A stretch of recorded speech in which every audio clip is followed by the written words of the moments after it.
Welcome to the lab. We are in studio in downtown Dallas.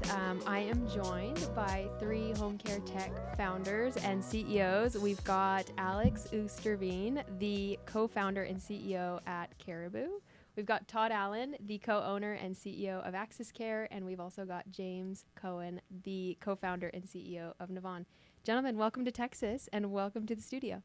Thank you. Thanks for having us. Thank you for having us, Miriam. This is a real treat. I am a local here to DFW, but capitalizing on you guys being in town for a conference. And so this is my first time in the studio. I think this is all of your first time in a studio setting like this. So I think we're all a little nervous, but mostly excited to have this conversation. And I know bits and pieces about each of you. I think you all know each other pretty well. So I might be the odd man out here a little bit, but excited to get to know you each a little bit better and to have this conversation about entrepreneurship and starting and founding and leading the businesses that you do.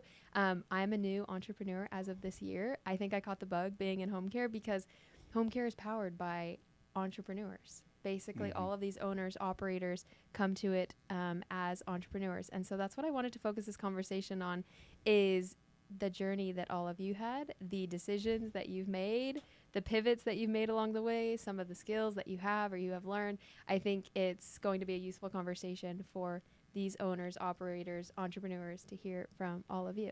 So let's just start out of the gate with starting these businesses. You've all been at it for various amounts of years, but the first thing I want to talk about is there's typically three reasons why people start businesses: pain, passion, or profession. Pain meaning you personally overcame something, went through something, and it led you to founding this business.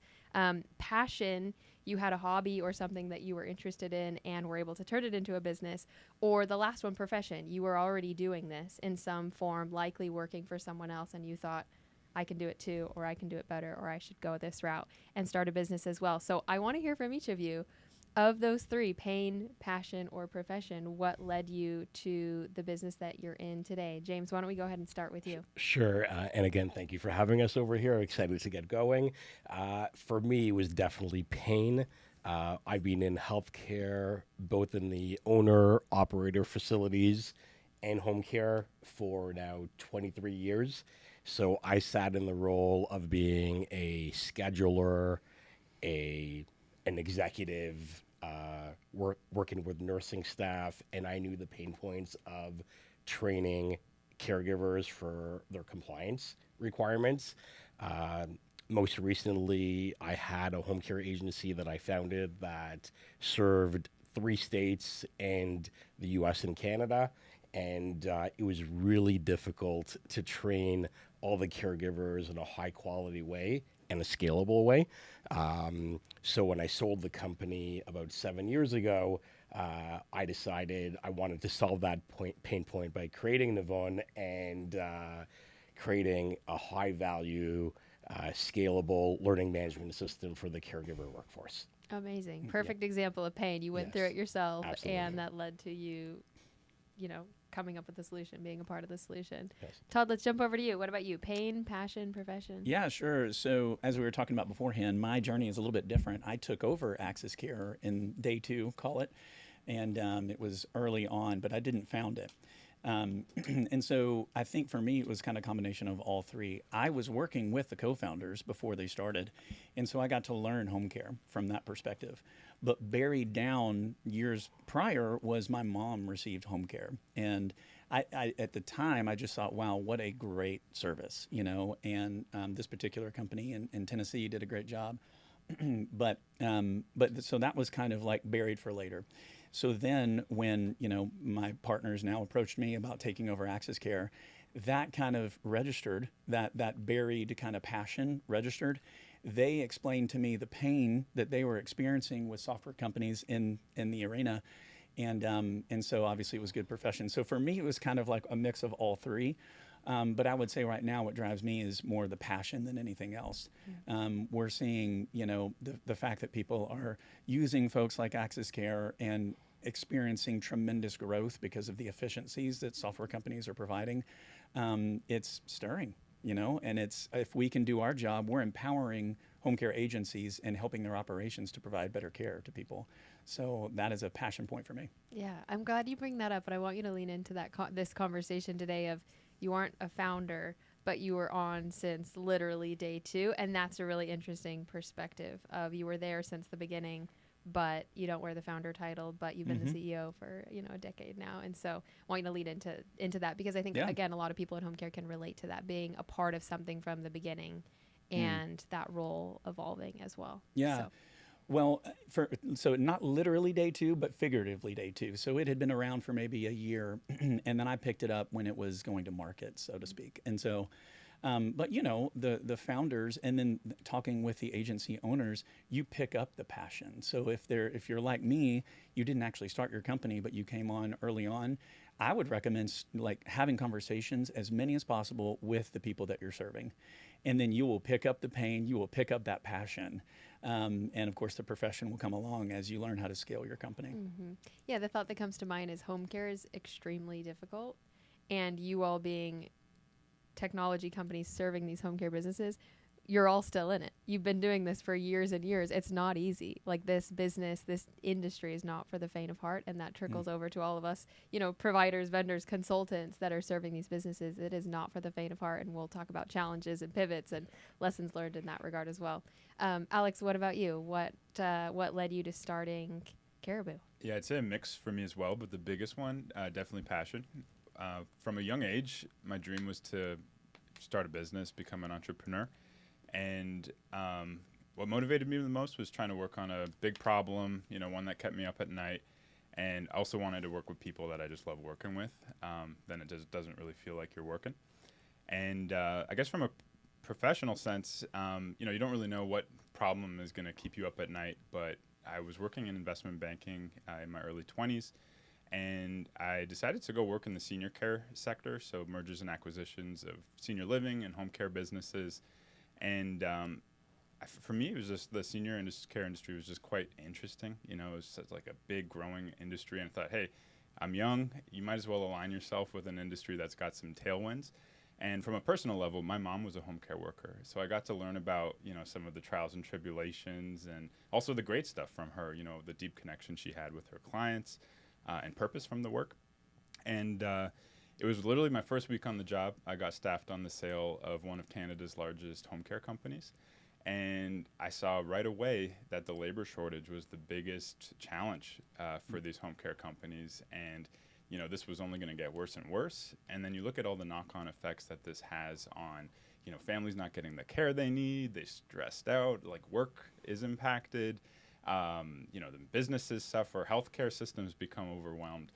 All these things kind of stem from this core of, how do we create a really stable and robust workforce in this industry? So I'd say that's where, from that light bulb moment, my life changed. And, sleepless nights were really out of passion, trying to figure something out.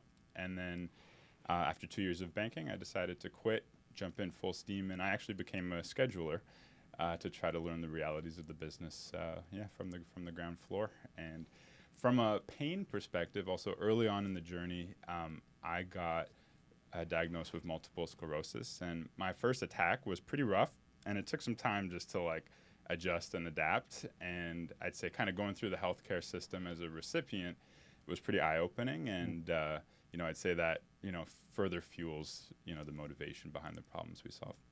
I want to talk a little bit more about the pain and the discomfort. James, you cited it. You talked even about just sleepless nights. The nature of being an entrepreneur and founding a business is you go through a lot of pain and discomfort. When I say pain, I'm talking about stress and the burden of decision making.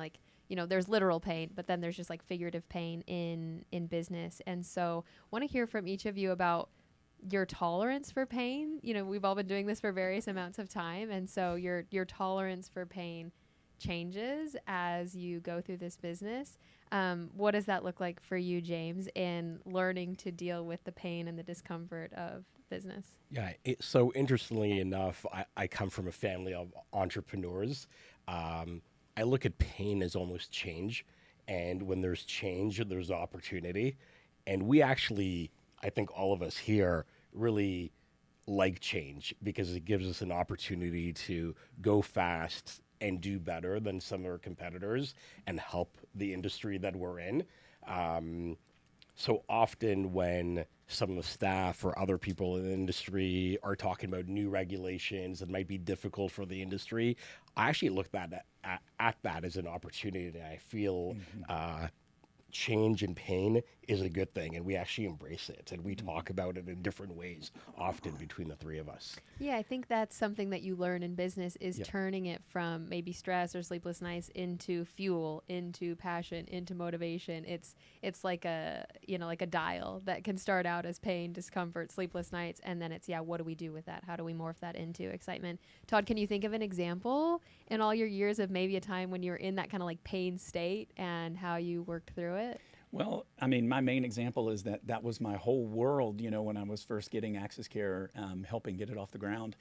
And, you know, to go back to what you were saying, you know, I was thinking about athletes when they think about how well they did, you know, in that tournament or performance. They're not thinking about, oh, I had a really great shot on hole number 17. They are thinking about the missed putt on 16. Right. And so for me, the way that I saw it the first 5 or 6 years of building AxisCare, it was a harbor. And there might be a couple of boats that were sinking. And that actually drove me to passion because that was pain, right? You know, whether it was customer support or, you know, a broken product piece, you know, something like that. And so we would put time and resources towards those things. And that helped the whole water level to rise, right? If you just focus on what's the worst part of my company right now. And so that's how I go about it. So it's hard to give one example. We've experienced so much pain. I think all three of us. Most of the pain, I will say, as entrepreneurs, revolves around people. At least that's my scenario, right? Like we invest in people, and it's the people. I think all three of us would say it's not us, it's our people that are leading our companies. I mean, not necessarily leading the companies, but are the true backbone of the company, right? And so when there's people conflicts, that tends to be painful. So that's the biggest area of growth that I've experienced is how to deal with those. And Todd, I feel you're so right there. As we're all in the scale up stage of our company, we're not really startups anymore. We're probably scaled up, upstarts right now. And, you know, the first 20, 30 people in our company were just unbelievable people. Once we're getting to like 100 people in the company, it's really painful to keep the culture going. And Todd, we talked a little bit about it. Alex, we talk about it quite a bit. How do we keep that culture going? I can't agree more. And if I could say this, culture creep is so hard when you're scaling a company. When I was around and leading, you know, when we first got AxisCare off the ground, I hired the first 3 or 4 people, and it was us. And the way that I started our team meetings was to look at a funny YouTube video, you know, just to kind of like lighten them up and loosen up, you know, for good conversation, right? Well, we have 200 people on the Zoom now, you know, in all different countries. And so that's a little bit tougher to do. But I feel like a broken record when I'm saying, here are our core values. Here is our mission statement. And you have to continue to do that in order to keep that passion and I guess mitigate the culture creep. You got to keep it close. To make sure people understand culture creep, what are you saying that is? Well, the culture is really strong the fewer amount of people that you have, right? It's concentrated, so to speak. And it has a tendency to be diluted the more people that you hire, especially if you're not the one doing the hiring, because, you know, the three of us, we know how to hire to culture very well. That gets a little bit more diluted if other people are hiring. It doesn't necessarily, you know, happen that way, but and so culture can creep. You know, the core of what you're about can kind of creep with the more people that can dilute it, that don't really get it, right? That don't get the passion. But it sounds like to mitigate that, it's focusing on the fundamentals, the mission, the vision, the core values, sticking to your guns, no matter how big the organization gets. Totally. The other thing, you mentioned kind of that golf analogy a second ago. I think we as business leaders are our biggest critics. And being a CEO can get lonely. You know, who are you held accountable to? Maybe a board, maybe, you know, outside parties. But oftentimes everybody rolls up to you, everybody looks up to you. And I don't know if that resonates, but I think we're typically our biggest critic. You know, we are hardest on ourselves. We're setting ourselves at really high expectations. Does that resonate with you all? Do you feel like you are your biggest critics as CEOs? And how do you How do you handle that? Alex, what are your thoughts? Yeah, big time. I mean, it's a lot of pressure. I remember this realization at some point when it started to feel like we were a real company. I was like, man, there's a lot of people that cover their rent, mortgage, food, based on a lot of the outcomes that I was primarily responsible for driving, around growth and partnerships and getting investors, and you can see kind of your months of runway declining quite quick during the early days when you're spending a lot more than you're bringing in because, engineering and product resources are all, very expensive to have top quality talent. So, I'd say what really helped is really from a mentality perspective, just to, kind of get into meditation and a bit of the, stoic principles of like, hey, zoom out, what's the worst that can happen here? And don't be too hard on yourself because that'll also impact your performance. You have to really kind of feel calm and at your best, and then you're able to navigate and respond to those ever-changing conditions, which I think, James, Todd, and me are quite good at adapting quickly to, and, maybe seeing an opportunity and then going full steam at it. And when you're early on in your journey, the nimbleness and speed you have is a real advantage because it's really hard to move a bigger ship, and turn all those people in a different direction. Yeah. Absolutely. Thoughts from either of you on being your biggest critic? Yeah, I think for me, definitely put a lot of pressure on ourselves. What helps me the most is actually my co-founder and my leadership team. I think we all have, I know Christian very well, I know John very well, and I have my co-founder, Tal, who's a chief operating officer, and it's extremely helpful to have them around us and be helpful to us. Often when I'm feeling that pressure, it's coming together with them and to talk it through. Yeah, that's a good point. You all, I think, have co-founders, co-owners. It's you have somebody else as a sounding board, somebody else to maybe hold you accountable, somebody else to be vulnerable with when times get tough. Todd, I don't know if I have much to add. I totally agree with what James was saying. The people around us, they shape us. And if we can be humble enough to change and have advisors, then I think that's really helpful. They're, sometimes we're not very quick to notice our own, struggles. And it's great having people and spouses to show us those things, right? And I think we're all better because of it. If we're humble enough to actually say, okay, you know what, that's true. I do need to change the way I communicate at meetings or whatever the case may be. Thinking about change in your businesses, you've all experienced a lot of change. That's an understatement. A lot of change. Sometimes as a leader, it's hard to know when to push through pain, push through hardships, challenges, obstacles versus pivot. That's probably one of the things that keeps all of you up at night is knowing when to push through an obstacle, push through a people issue, push through, all sorts of challenges that arise versus we shouldn't push through. We should actually stop. We should actually zoom out and pivot to a different direction. I want each of you to share an example of pushing through something and maybe it going right or it going wrong or deciding to pivot and, you're thinking around that decision making. Anybody ready to start with that? I could fire one off real quick because mine's going to be the worst answer, and then they can come in for the cleanup. For us, I think all three of us, we all have an underlying thesis that's very solid, right? And so there hasn't been a huge pivot needed. Like we started our company and, it's not working, so we need to do something else or have a different product. None of us have experienced that, to my knowledge. If you have, you're great at what you do because you've hidden it well. But we always have little pivots, like little tweaks along the way. One actually we just made, we were actually going after a geographical area, and we thought, wow, and it's treated a little bit differently. It's in the Northeast. And we said, okay, we need to make some product tweaks. We need to hire up for this and let's go after it. And then all of a sudden we're just kind of open-handedly going through the normal course, and we're still focused on this geographical area. But then another person came to us and said, hey, you guys have a great product for IDD, which in the software, it's, if you're familiar, it's an amazing market. The people involved are just amazing. And so we actually pivoted. We decided to hire another person, and we're product-wise, we're going for IDD instead of hardcore after this other geographical area. So I think like little tweaks like that happen all the time, but I've never fundamentally shifted, the pivot of, hey, we're not doing the right thing, at the baseline level. hopefully that helps. Yeah, oftentimes pivots come out of just opportunities, comments from customers. They just arise and give you a sense of, those micro pivots where we should pivot our time. James? Yeah, for myself, next month will be 6-year anniversary for our company. Congratulations. And when we first started the company, virtual reality and augmented reality were all the rage. And we're a training company, so we wanted to build everything through augmented reality and virtual reality. And I was so hard-headed. I really want to build everything that way. I felt it would create better outcomes because you would get better training through that way. And realizing that the technology was not there, but mostly the hardware was not there.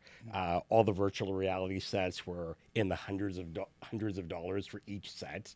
We have right now about 600,000 caregivers learning on our platform every day. So imagine having to buy virtual reality sets for 600,000 people. It's just not feasible to do. So it took a lot out of me personally to get away from that, because in my head, I kept telling myself that that was the only way to go. But from a business perspective, it just made no sense. And then we found other ways to build the training in a very high quality way. So that was definitely a way how we pivoted away from that product standpoint. I think that reminds me of like shiny object syndrome, which also is something that can plague leaders. Is there's too many opportunities. There's too many opportunities to pivot and to find new ways to attack different problems. And so that reminds me of there's just a lot of distractions. And sometimes it's hard not to pivot too much too quickly because there's just a lot of opportunities and distractions out there. Alex, what comes to mind for you? We actually had a huge pivot before we met. We've always been focused on the labor shortage challenge in home care. But when we started, the top driver of turnover was caregivers basically having unstable schedules. You couldn't predict if a client was going to pass away or cancel a visit or get hospitalized. And the caregivers are the ones that suddenly lose hours, and then it's hard for them to earn a stable living when that's happening all the time. Their schedule is kind of like this house of cards that gets built up and it falls apart, seemingly every week. And so we were initially focused on partnering with home care companies and then helping them get last-minute demand for that last-minute capacity that freed up, so they could earn some revenue off those idle caregivers, and then also help give their team this extra way to earn some extra income. And then felt like we validated that, had some product market fit right when COVID hit. And then all of a sudden, the world changed, and what a terrible time to scale a new care model. People don't want to see caregivers they don't know. Caregivers don't want to see families they don't know. So we were really running in place for I don't know if it was months or weeks or anything like that. I think we tried to see if we could make it work during COVID, but it was clear that we couldn't. But what I would say did happen was the labor shortage was now like front page news, right? It was everywhere during early days of the pandemic. And we saw this shift where now the caregivers were, if they wanted hours, they could get them. There was no shortage of demand. But the bigger issue they were saying is like, hey, I'm not paid enough for this, and I'm not appreciated enough for this. And we saw the agencies really would love to pay their staff more. They would love to appreciate them more, but they only have so many resources, only so much margin, to work with. So that's where we thought, hey, Caribou could be the incentives, rewards, pay for performance layer in home care, and really master that and integrate with partners and automate and really try to get the best results possible for an agency's rewards budget. So that really felt like the right move. And had we not done that, I feel like we probably would have failed. And it was scary. And a big credit to my co-founder, Christian, who's always a very level force for me. And by the way, he's somebody who sold his house not long before this to come invest and become a co-founder when I had gotten sick. It says a lot about his character. And now then you go to the pressure, like, oh man, this guy just made a pretty huge life-changing decision, and we got to get through this. But I always knew he was the type of person that I wanted to face any challenge with. And anyway, long story short, it was the right move. And I remember we had some summer interns starting right around this time, and they had basically joined a different company when they were interviewing. And then when they were starting, we're like, okay, we're a rewards company now. And here we are. But it's noteworthy that your focus was always on the caregiver, right? Yeah. You always wanted to help the caregiver, like, be able to receive rewards or, have a new schedule right away. But your focus was caregivers, which is really cool, right? I want to talk more about people. The nature of business, the nature of home care is people first. And oftentimes people are our greatest strength, but also our greatest weakness, the thing that keeps us up at night, the thing that we're dealing with constantly. I want you to think about people from the push through versus the pivot lens. All of you have hired other leaders, have hired a lot of people at this point in time, and also probably fired people at this point in time too. Think about this people from the push pivot lens. How do you think about people from the lens of giving them the benefit of the doubt, keeping them on for a set period of time versus knowing that they're not in the right seat, they're not on the right boat, you've got to let people go. That's a really hard thing in business, is knowing when to push through and refine people and get them in the right place versus moving on and mutually, agreeing that this isn't the right fit. All of you have probably lived through this experience. I think this is relevant for home care leaders because I've heard many vocalize how hard it is to let people go, especially those early hires. You invest a lot in them. You care a lot about them. Nobody wants to, let people go, but that's something that you face as a leader. So, James, why don't you share an example of when you've had to do that and how you frame keeping people, moving people around, letting people go? Yeah. So Todd, you spoke earlier about the people being the hardest thing. And I think as we scale up our companies, our early people have the most difficult time adapting to the growth of the company, including ourselves. There was no division of labor when we first started. We did everything from sending FedExes to doing all the banking to booking all our travel to doing all the CEO stuff. And as we grew and we had more people in the company, there is more division of labor, and we grow up as a company and we professionalize. And it's been very difficult for some of our early people that were, number 7 in the company or number 17 in the company to adjust to that and to change with that. So we've tried very hard to give them more opportunity in different roles to come and show their passion in the company and the industry. And sometimes it's worked out, but unfortunately, sometimes it has not worked out. And we've come to mutual decisions where they had to go to different companies. But we've also seen sometimes where it's been excellent and they've moved to different areas in the company or different roles and they're thriving. But it is something that we think about every day. The people, especially the early on people right now. Yeah, I'm glad you bring that up, the early on people. It's hard to adapt mindset thinking when it was one thing a few years ago to a completely different thing today. Yeah. Todd, what comes to mind for you for how you handle pushing versus pivoting when it comes to people? Yeah, because we hire to culture, we don't necessarily hire to skill. We even had someone that came through as a candidate in our HR department. And I just work right next to the person who heads HR, and they're like, yeah, it's a tough decision because this one candidate is incredibly skilled, and this other candidate is just a joy to be around. And we went with the second. We went with the person that is, a joy to be around because it's a culture thing for us. And so when it comes to pivoting for people, if we have the right people on the bus, we just move seats, right?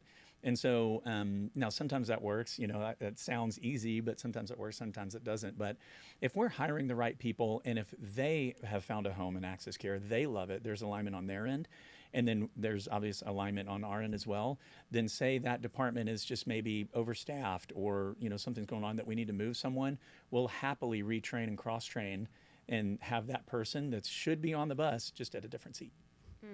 I'm curious about both of you. Do you hire to culture? Is that a priority? Is that how you're thinking about hiring? Yeah, big time. Culture and really belief in the mission. If someone's joining your company just because they like the paycheck or something like that, like they'll go to the next big paycheck that they can kind of leapfrog to. But there are certain intangibles that are hard to replicate, around the problems you're solving and the people you're doing it with, with the culture. And so, I think that's a huge focus, and I think that's been why we have, in my mind, one of the best teams in the industry alongside you guys. And I love the whole Caribou herd. I'm looking at which camera. But there's a couple examples that really stand out to me. One of those interns I spoke about, Amanda, she was a critical care nurse before Caribou, and she came to join our customer success team as one of our first hires. She had gone back to school to do her master's in health informatics, and very raw, had never worked behind a computer really in her professional career. And now all of a sudden she's launching home care companies and ensuring that they are successful. And it was just so clear that she believed in the mission, she worked hard, and she was extremely smart. So as problems came, she solved them. And people really respected her because she had, walked in their shoes in healthcare. And now just a couple of weeks ago, she was promoted to head of enterprise customer success at Caribou. And, she's had a long, rocket ship of a career with us so far. And, there's other examples like that we're seeing unfold before our eyes. Like Andrew, he was a physician's assistant a couple of years ago. He still does one thoracic surgery a month to keep his license. And he's also on our customer success team handling some of the biggest home care companies in the nation and just absolutely crushing it. So, I think when you really hire for that belief in the mission, a lot of those intangibles, being smart and hardworking, you can figure all the rest out. You can train and pivot and find the right fit for somebody. We should do more of hiring for culture, but we work very hard on culture. So we do hire for skill sets. But as a leadership at Nevvon, we talk about delightfulness a lot. And delightfulness doesn't mean necessarily being nice all the time, but it's being fair and transparent and being more of a giver than a taker. Which is very much what Nevvon is. And that means to our partners, to our clients, to our prospects, to ourselves. And that's very much in the culture of Nevvon. We like to listen. We like to solve. So we're looking for more of that personality, but learning from you guys, maybe we should be hiring a lot more for cultural fit rather than working on culture in the company after they come in. I'm glad you bring that, though. I was gonna be amazed if all three of you hire for culture first, because I don't know what's the norm. I think every business thinks of these things differently, and there's no one right way. And so it's interesting to hear that you hire for skill, you guys hire for culture, mission fit. I think that's really important as well. It sounds like all of you as well have hired a lot of people outside of the industry. And so home care knowledge, home care experience isn't necessarily a priority for you. You find people that are culture fit, that they're a joy to be around. You find these people, and then you can teach them maybe some of the technical know-how when it comes to home care. Does that sound accurate as well? Yeah, I'll just say, going back to what you said, I think for Alex and I, it's a given that they have the skill, right? You're not going to hire someone that's unskilled. And so I think we're all three kind of doing the same thing. But we just, I just think it is really important to say, okay, this person could be the perfect hire. Maybe they're a competitor and they came to us, and it's very strategic. But if they're not, if it's going to be cancerous, if it's not going to be a good environment to work with that person, we will pass, and I think we all would agree with that, that, and the skill has to be there. Yeah, the reason I think this conversation is relevant is these home care leaders, they're hiring their office staff, this office team, and they're up against the same challenge. Is, do we hire people that we enjoy working with, that would add value to the team, to the mission, to the culture, or do we hire for skill? We think of schedulers and care coordinators and all of these roles. There is a certain level of technical skill needed, but I think more often than not, home care companies hire for culture, hire for just like energy and the skill they can teach, they can train, they can upskill them once they come into the company. So that's why I think this is interesting, is every business leader is up against this decision. Do I hire for culture? Do I hire for skill? Given that there's a base level of skill that's already there. Yeah. And I think what we've learned is, that mission cultural fit is a requirement for us. And then, I would say the skill piece is it's going to come so long as you can tell this is like a smart person, you know, and they'll learn, right? And so long as they have that growth mindset, they're willing to work hard, they'll be really successful. Don't necessarily need them to be an expert on home care or software or anything like that. That can be learned. Just a small tactical thing. All of you have headquarters, offices, but if I'm not mistaken, all of you have a good amount of remote staff as well. What's your opinion on virtual interviewing, hiring versus mandating an in-person interview before you make a hire? What's your your tactics on that? Before COVID, we were remote first, so we always hired remotely, and we have a good culture around that. We actually hired HR consultants to help us through that. We have a 4-stage interview process, and I think we've actually done really well with that. So remote 100%. Remote 100%. No in-person at the end stage. I think the only person I interviewed in person at the end was our CTO. Okay. Yeah. Interesting. So Yeah. 100% remote. Todd, Yeah. what about you guys? Yeah, we're maybe 60-40 remote to headquarters in Central Texas, right down the road from here, actually. And for me, it depends on how senior the person is, if we'd like to see them in person during the interview process. So all of my senior leaders, we've talked to them in person, and most of the teammates, especially if they're going to be remote, it's a remote interview experience. Okay. But all of our customer support and most of our ops are in Central Texas. Okay, great. Alex? Yeah, we hit our growth spurt when remote was all the rage during COVID. And so we started with that, and I would say it's worked out well for us, but we do need in-person time. So in a couple of weeks, our whole team's going to off-site, like a little resort we've rented out, and we're going to get 3 great days together.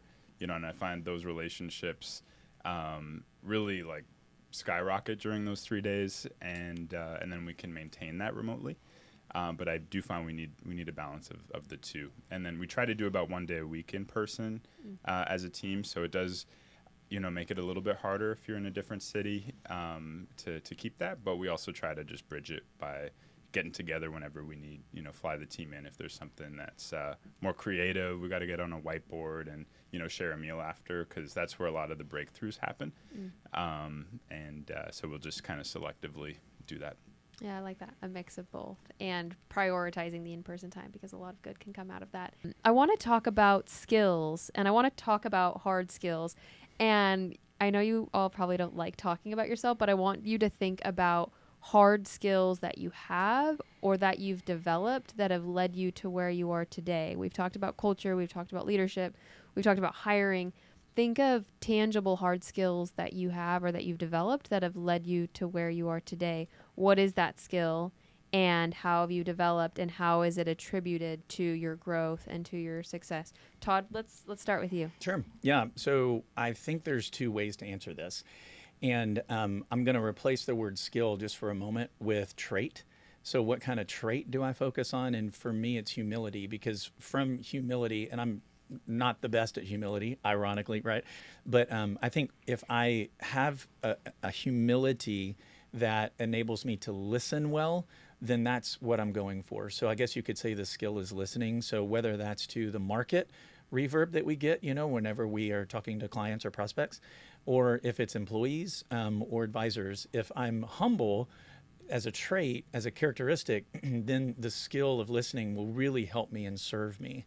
And so hopefully I can answer that in a sideways way. And my last thing is that there's a coach that told me, a CEO coach that told me something last year that really stuck with me. He said, Todd, you've built this company and you have been doing things. I think as entrepreneurs, you're a doer, but you need to turn from doing to communicating. And that's really the mark of like, okay, you've scaled your business and now you need to be a better communicator. So I'm working on that skill, whether it's public or, at my company. Can I ask you how you're working on communication? What training, what mentorship, what are you doing to improve communication? Sure. Well, just really quickly, I have a CEO coach that our sponsor, our private equity firm recommended, and I think he's awesome. And I'm going through that. I also listen to great speakers, and just like hear tips. I mean, even being here with these guys, like I surround myself with with awesome leaders, and I think that helps when you're trying to drink the water of leadership. It helps to be around the same well as great leaders. Yeah, because we're all trying to upskill ourselves, and communication's one where it's like it's tangible, but it's also intangible and abstract, and it's like how do we improve ourselves with these like technical hard skills, and communication's one that we're all trying to improve on it, but it's like how do we become better communicators? But I like that also surrounding yourself with good communicators and reading too. I don't know if you guys are avid readers, but reading a lot to just read well articulated people and to try and replicate that. Alex, let's jump to you on skills. What skill has led you to where you are today? I would say good pattern recognition. Listening to the reverb in the market, conversations you're having, what you're reading, data that's coming out, and just being able to see like, I think there's a big opportunity there, or here. And I think being able to keep that antenna, in tune and, help it guide how you're allocating your own resources, for your own time and the company's resources is really important. And if you keep, making good decisions based on those patterns you're recognizing, it's going to just help you grow and hit your milestones. So I'd say, that's been a good skill. I want to ask, is that something you feel like you had coming into the business, or is it something you feel like you've learned through the business? You know what? I think it's always, that's been a fairly ingrained thing for me. Just always being curious, keeping your eyes open, just listening and asking a million questions to folks because, I'm just genuinely curious. And then when you notice something, then trying to create a thesis around it. And, before this, I was doing like investing and stuff like that, which is a similar mindset. I like the way that you're positioning, though, pattern recognition. You've shared a lot of like keywords that surround themselves to this concept, but I like that pattern recognition. I think that's a really unique skill that maybe a lot of people wouldn't define maybe as that, but have that skill, and I like how you positioned it. Yeah, if you see like a few signals, a few clues, you could say, there might be something big there or a big shift's about to happen, so let's position ourselves to be able to capitalize on it. James, what about you? What skill has been important in your growth? So I'll go on a longer rant about this because I think about this every day. I think, Todd, you just said what I heard is your role is changing from doing to communicating right now. I think, Alex, you're probably going through the same stage. I think as CEOs of a scale up, I think about my role every day and I work on that role every day. I would say the skill I came in with, we bootstrapped the company. We never took any professional funding. So for me, it was always trying to project our growth and then hiring or build a technology to support that growth.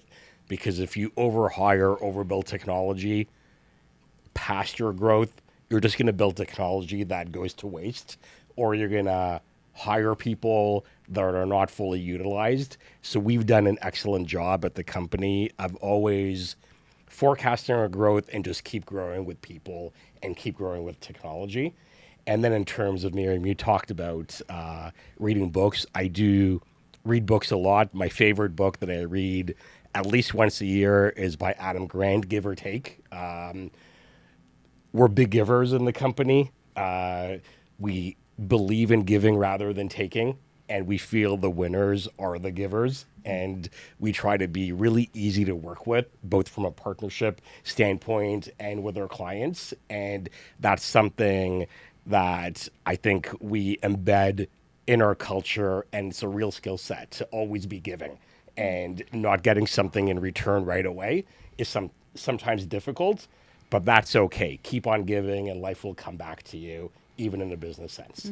Can I just glaze on James here for a second, because that is so true. As a partner of Nevvon's, we've noticed a lot of that giving culture that they have had, and it's been challenging actually.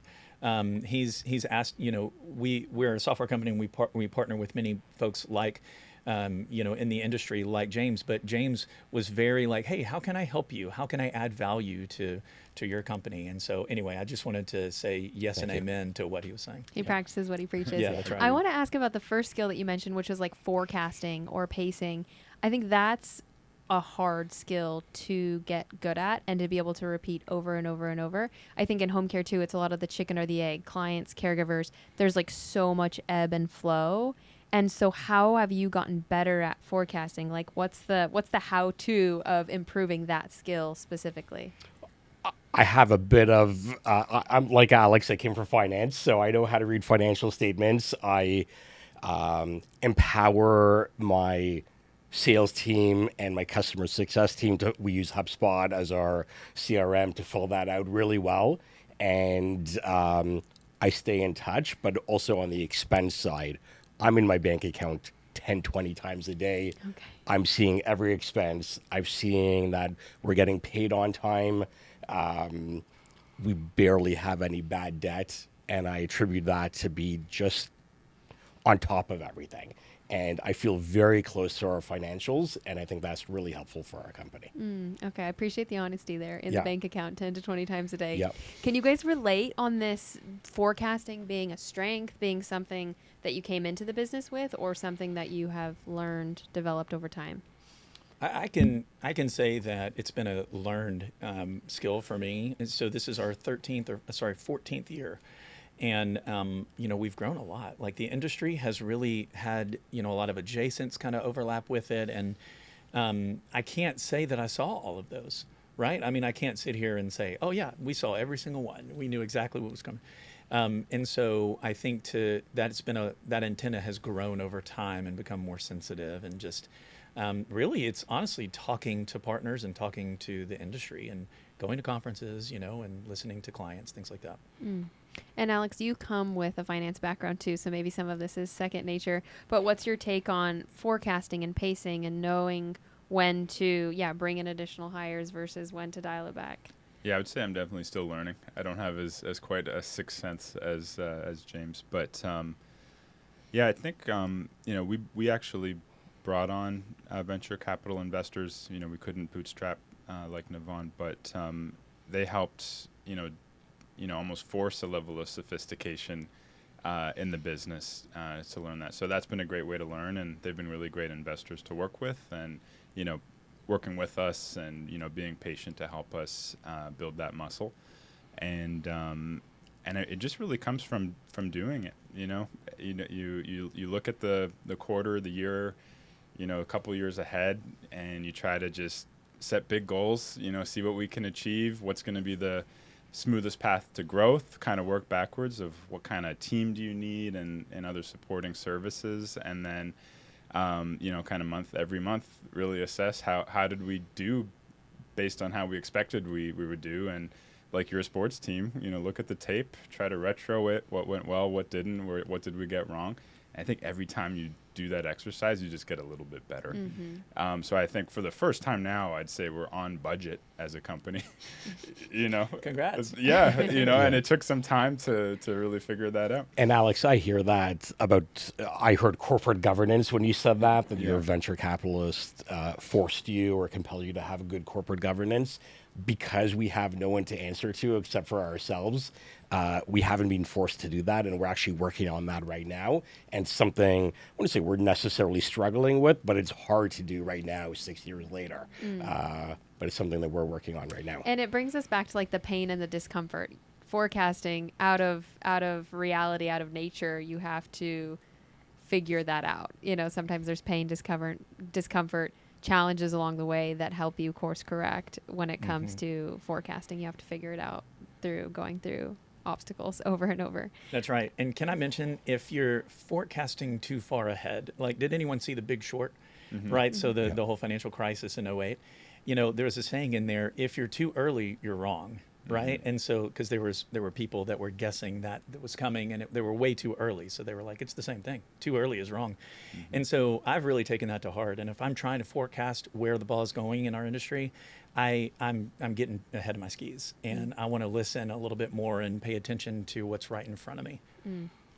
I wanna shift gears a little bit. I had you guys all listen to a podcast that before this episode, going into it. I don't know if you had the chance to listen to all of it, but I learned this moat framework from Cody Sanchez. She's actually big in the private equity, kind of a big shot in the private equity world. And this really resonated with me, and I want your take on all of this. So the moat stands for, the M is for margin. a business that makes you money and doesn't just generate revenue. There's, kind of a difference there. Operations, you've had to think through, can this thing scale over time? Unfair advantage, what are the advantages that are unique and hard to replicate for you, and what that has led to? And then total addressable market. We're talking about home care, but is this a real market with enough people to sustain this business? Successful businesses oftentimes have maybe 3 of the 4 of those things: margin, operations, advantages, unfair advantages, and total addressable market. I'm curious from each of you, which of those maybe 4 things has been your greatest strength in building up your business, and or which of those 4 have you focused on heavily that you feel like has led to your success today? So margins, operations, unfair advantages, total addressable market. James, and maybe let's start with you. Which of those 4 have you leaned into? So definitely we came in with the unfair advantage, coming from healthcare facilities, owner operator, coming from home care agency, also founder operator, sitting in every seat in that organization. I knew exactly which pain points our clients have when it comes to training. So I didn't have to guess. I didn't have to interview too many customers. Definitely came in with an unfair advantage. And I think that's why in just shy of 6 years, we've been able to scale so fast. Yeah. Of the others, margin, operations, total addressable market, which maybe of those do you feel like you've had to work on the most? Definitely operations. Because we lead with delightfulness and because we lead with give rather than take, we're often doing more for others than ourselves. But again, we are big believers that is the winning formula at the end. But we do work obviously on operations, and we've got playbooks and all those things that you need, but it is a struggle to go through. But the unfair advantage has been kind of the steady horse since day one, and you're still reaping the benefits of that. Absolutely, yeah. Alex, what about for you? Of those 4, what stands out as being a strength for yourself and Caribou? Yeah, I would say unfair advantage as well. I think, for us, it's really related to our team's willingness to work really hard, learn and adapt. They always bring their best for the home care agencies we serve, and then that leads to great outcomes, great experiences, and then they tell their friends, and it kind of comes up full circle back. So I'd say that's been kind of consistently what's helped us the most. Okay. And maybe same follow-up question, which of the 4, keeps you up at night, or do you feel like you're working on? I'd say we're working on the margin side of things because, since we do have some venture backing, it does cause you to kind of hire ahead of, where your cash flows can support. So I'd say now as we're maturing and kind of hitting that scale-up phase, we are caring a lot more about, the unit economics and, just making sure this is a sustainable, long-term, strong business. Good answer. Todd, what comes to mind for you? Yeah, I mean, for us, it's more the same. I mean, really, it's just that unfair advantage. I think for all of us, though, can I just back up and say the baseline is that we're in an amazing TAM. I mean, our total addressable market is there, and it's growing, and it's. I'm consistently blown away. I was just looking this morning at how much just us, and I represent one of maybe a dozen or so software companies, just the amount of leads that we're getting in a day, which is indicative of like how big the industry is growing. So anyway, the TAM is awesome. Our unfair advantage, it's not complicated. On the software side, you have different products, but there is a lot of parity in between the products, right? It depends on what nuanced report you want, or, how you want the user experience to look like for your scheduling team. But what I have found is our unfair advantage, which shouldn't be, is just customer service. I know that's not sexy. It might not be the answer that you're wanting to hear, but honestly, it really is. If we can treat people well, I mean, it's amazing what people come to us and say their experience has been like with other software. And so, again, that's really not, like a super juicy answer, but unfair advantage. What keeps me up at night is the operations, obviously, because it's like we're always trying to tweak the engine so that it can purr a little bit better. And that's, I guess, just as operators and entrepreneurs, we're never going to not think about that. But I want to push you to think about what would optimal operations look like for AxisCare. that's what you're both working on, is you're working on perfecting operations. Not we're looking for perfection. What does that look like? If you could, paint the picture of what optimal operations look like for you to where it is a strength of yours, what would that look like, or what differences would there be against what you have today? Yeah. In the software world, there will always be a tension between product and sales. Product is saying, sales, we have an amazing product, sell more. Sales is saying, we need this in the product, or we can't sell. And so that tension is what we're getting good at. I live in that tension. It keeps me up at night. I would say specifically that's the pain point in the operation that keeps me up, because they're both right? We always want to, take ground in the product space.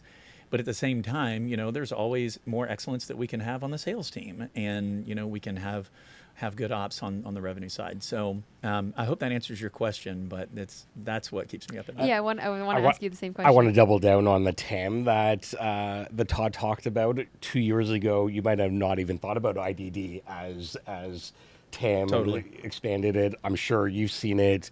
We've seen the expansion of a TAM in even self-direction, family caregiver training. That has become almost a bigger TAM for us right now than our initial compliance training for professional caregiver. We're starting to sell directly into states right now, which expanded our TAM. So that's extremely exciting for us as well. I want to ask about operations, and I want to actually come back to the total addressable market. Operations, I just asked him the question of optimal operations. What areas of operations do you all need to focus on to get you to that level where operations feel like a strength? I mean, the easy answer is to talk about like how many accounts each customer success manager can handle, whether it's 70 accounts or 100 accounts. But our main metric, what we look at, is that retention, or the opposite side is churn. That's what we care about. If our clients are staying with us and they're renewing with us, we know we're operating really well.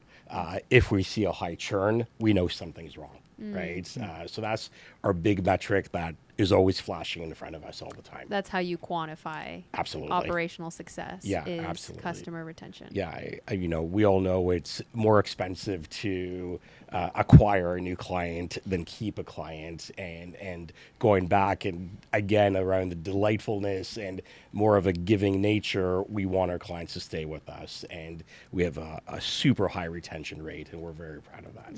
Yeah. I like that way of quantifying what operational success looks like, because again, it's kind of ambiguous. There's so many facets of operations. What does optimal operations look like? But I think retention is a really good metric of that.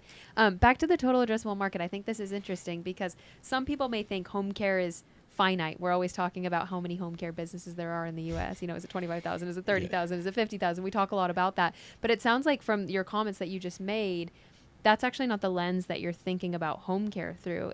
There's family caregivers, there's these other verticals in the post-acute space that overlap with home care. And it sounds like you all aren't just thinking of home care as these home care agencies. It's actually a much bigger ecosystem in the post-acute and family caregivers. Am I understanding that right? Yeah. I would say it is. We know that there's a future state that's much bigger, but it's impossible to quantify what that is. But we know that it's growing. And we know that other adjacents are getting more blurred into home care, right? Like IDD is a great example. Skilled is even a good example too. And so it's half instinct and half experience. We know based on past, home care grew into more VA, grew into Medicaid, and grew into some of these others that were considered adjacents at one point. Now they're all together in one vertical. And my instinct and my experience tells me that it's going to be much bigger. I can't quantify it.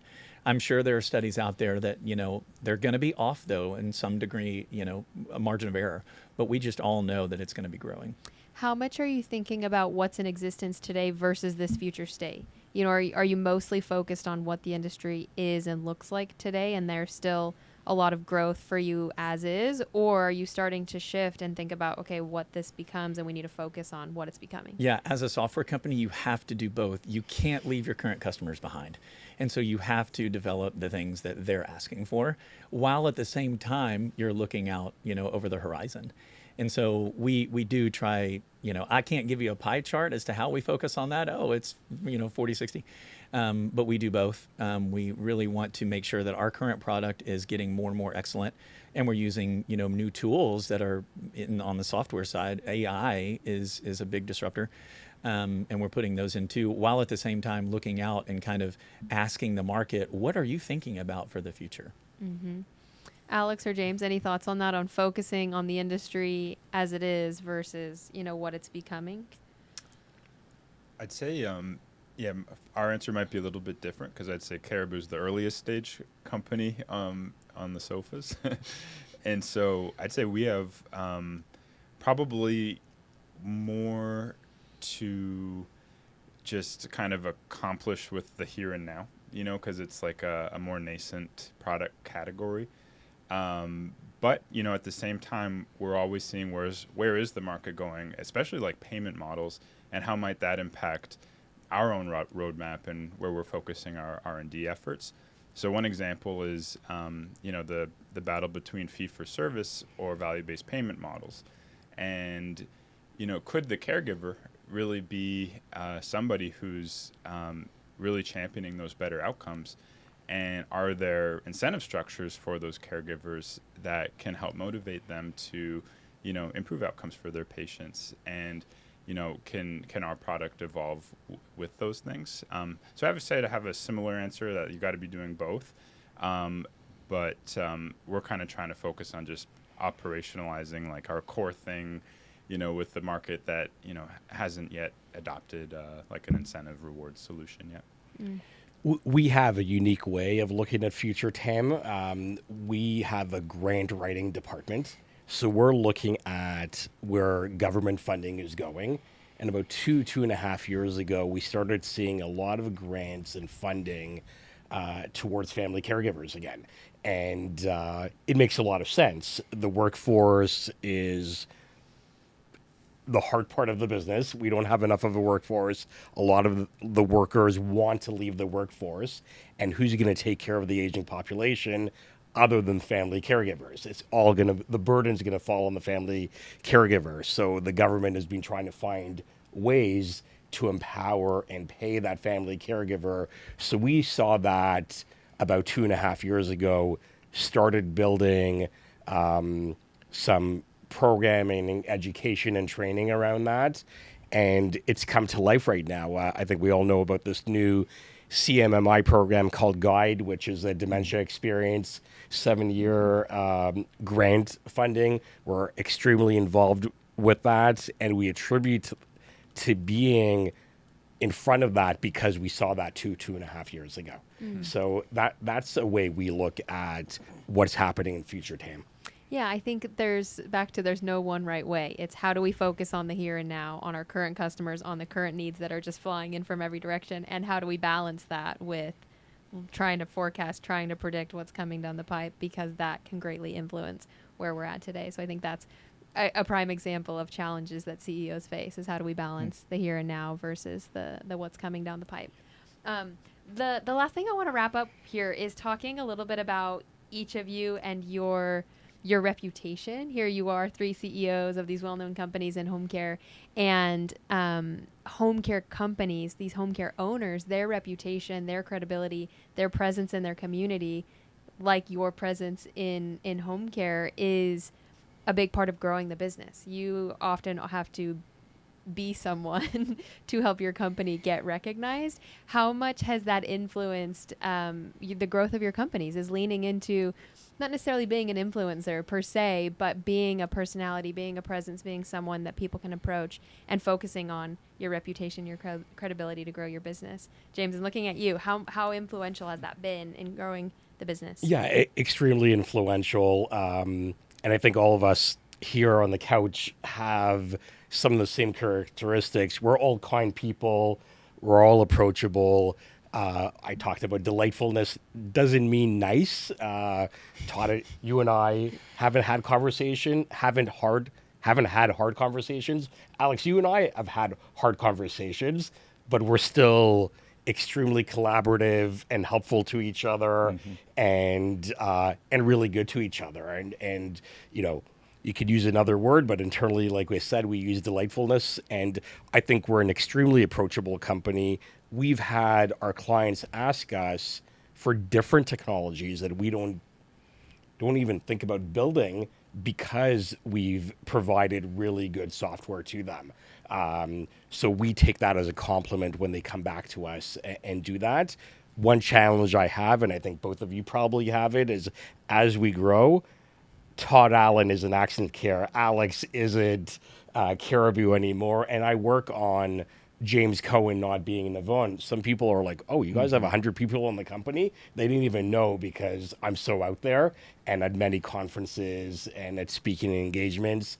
So it's really important to me to show our little world that it's not just James Cohen. There's a lot more people who do much better work than I. And here you all are on a podcast. Yeah, exactly. Thanks, Yeah, Miriam. yeah. But Todd, what about you? How much does your reputation, your personal reputation, play into the growth and the success of the company? I think it's more of a background thing for me. I do not focus on it. I actually try to decouple that, and I might be the the anti on this issue. But I think you're right. Like, I agree with you. Your reputation is very important. When the way that people see you, it's just that I see some leaders that make their company all about them. And that is a slippery slope because you can mess up once and then the kind of the fate of the company can be on that. And I'm not willing to risk, the company just on like me leading with my chest, being out there, being big and bold. Now, that's not to say that I'm not super passionate and I really believe that we're the best solution in our vertical. But I don't try to say like, so as Todd's, reputation goes, thus AxisCare goes as well. I really try to lead from behind, and, servant leadership is one of those things that I really subscribe to. And if I can push people up more to the limelight, I would much prefer that. It's a lot easier personally, right? But it's also fun leading. Like, I love fun. In my company, it's actually a little bit different. Like, I love like being up front. I love like the positive influence that I can have on those folks, on my folks, right? But as it comes to, going outward facing to the industry, I'd much rather like put other people up front because they're awesome. That's a really interesting distinction. Internally, you want to be the face, the voice, kind of the ringleader, but externally you want to, be more behind the scenes and let everyone else be in the limelight. To some degree. I mean, that's the extreme version of that. But I have an amazing partner as well, a COO and CTO, John. And he and I kind of tag team a lot of that stuff. So it's not just me. But I'm just saying I would much prefer to do that internally than to, just be so well known in the industry that it just kind of takes my life away, Yeah, good thoughts. Alex? Yeah, I'm trying to think of the best way to answer those. Two good answers. I guess for me is, I think it's something that's developing, but at least it's just been organic. We just show up places. You don't know your expectations you don't even have expectations half the time. And then, one conversation can change the course of your business or one new relationship. And I think it's just about, every time a new opportunity arises, just kind of being good intentioned, heart open, and say, hey, hope for the best, try my best. And, that compounds. And it also has helped attract great people on the team. And I want to give a lot of credit to Christian, again, my co-founder, because, I think he brings, our culture really was just him and I at the beginning. And I didn't really know so much why I wanted to work with him. It was more of a feeling, of like who he was as a person. And I think, having that at the core of the company has really served us well. And then as we continue to, attract folks that, want to work alongside somebody like Christian, it just really helps, all the outcomes get better and better. So, the credit I'll give myself is having great people on the team, and then you get amazing clients, and then they want to do more and more with you, and then they're happy to advocate for you, Yeah. Do you know what I've seen in some companies? The leader is so out front that there's this line, and sometimes they can cross it where it's like, okay, you're actually making it too much about you and not as much as you need to about the company. And I think we need to get maybe as close to that line as we can, but still we don't want to take too much of the attention of the company that is looking at us, right? We don't want to be attention grabbing. We want them to look at Nevvon or Caribou or AxisCare, not James, Alex, or Todd. Yeah. You know, I mean, that's my thought. And I was just going to say, I think that it's safe to say that all of you have done that really well, which has attributed to your success. All three of you have achieved a certain level of success. And I think that's the linchpin, is you all have built a really well-rounded, deep, strong team. And you lead with that, and that's what you are known for. That's what Nevvon, AxisCare, and Caribou are known for, is that well-rounded, strong team. Like, they make us all look good, right? Like, when I only hear, you know, happy clients at Nevvon and AxisCare, and that then contributes to our reputation. You know, This is not scripted. I didn't expect to say this, but what Alex said before around just showing up, and I feel entrepreneurship is sometimes illogical. We do things and we don't always do all the analysis, because of course that creates paralysis. And I feel like all of us have really good intuition. You know, I've seen you, Alex, just show up and have, maybe like you said, not with the full out game plan, but you have the intuition of really listening and being at the right place at the right time.